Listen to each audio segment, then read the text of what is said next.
राजस्थान के अजमेर से आई इस खबर ने सियासी और शैक्षणिक हलकों में हलचल मचा दी है। एक बयान, एक विवाद और फिर अचानक यू टर्न। सम्राट पृथ्वीराज चौहान राजकीय महाविद्यालय के प्रिंसिपल मनोज बेहरवाल के शब्दों ने सोशल मीडिया से लेकर राजनीतिक गलियारों तक बहस छेड़ दी। पाकिस्तान को भारत का बड़ा भाई कहने वाले बयान पर जब बवाल मचा तो अब प्रिंसिपल ने सामने आकर सफाई दी है और कहा है कि उनकी बात को गलत तरीके से समझा और पेश किया गया। अजमेर शहर के सम्राट पृथ्वीराज चौहान राजकीय महाविद्यालय के प्रिंसिपल मनोज बेहरवाल हाल ही में उस वक्त विवादों में घिर गए जब उनका एक बयान सामने आया जिसमें उन्होंने पाकिस्तान को भारत का बड़ा भाई कह दिया था।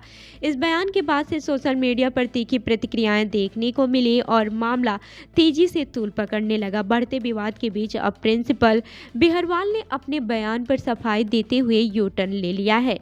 उन्होंने एक वीडियो बयान जारी कर कहा कि उनकी बात को व्यंग्यात्मक संदर्भ में कहा गया था लेकिन उसे गलत अर्थों में लिया गया। बेहरवाल ने साफ किया है कि उनका मकसद किसी देश की तुलना या फिर श्रेष्ठता बताना नहीं था। उन्होंने भारत को सनातन राष्ट्र बताते हुए कहा कि भारत का अस्तित्व प्राचीन काल से रहा है जबकि पाकिस्तान का गठन बाद में हुआ है। बेहरवाल ने बताया कि 23 और 24 जनवरी को राजस्थान एसोसिएशन की एक कॉन्फ्रेंस के दौरान वे कुछ पुस्तकों के संदर्भ में बातें कर रहे थे। उसी दौरान उन्होंने कहा था कि पाकिस्तान भारत से लगभग 12 घंटे पहले अस्तित्व में आया और ये बात उन्होंने पूरी तरह से व्यंग्यात्मक और प्रतीकात्मक रूप से कही थी। उनका कहना है कि बड़ा होने की बात सिर्फ एक प्रतीकात्मक टिप्पणी थी, न कि किसी देश की महानता या फिर श्रेष्ठता को दिखाने के लिए।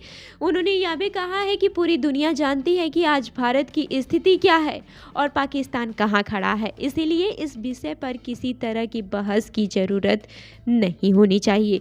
इसके साथ ही बेहरवाल ने पंडित जवाहरलाल नेहरू को लेकर भी अपनी बात स्पष्ट की और कहा कि देश के निर्माण में नेहरू का योगदान अभूतपूर्व रहा है।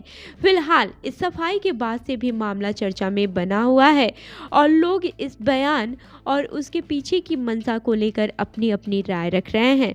सवाल यही है कि क्या ये वाकई एक गलतफहमी थी या फिर बयान की टाइमिंग ने इसे बड़ा विवाद बना दिया। तो इस खबर पर आपकी क्या राय है, हमें कमेंट करके जरूर बताएं और ऐसी ही अन्य खबरों के लिए हमारी वेबसाइट www.prpnewsindia.com पर विजिट करें। धन्यवाद।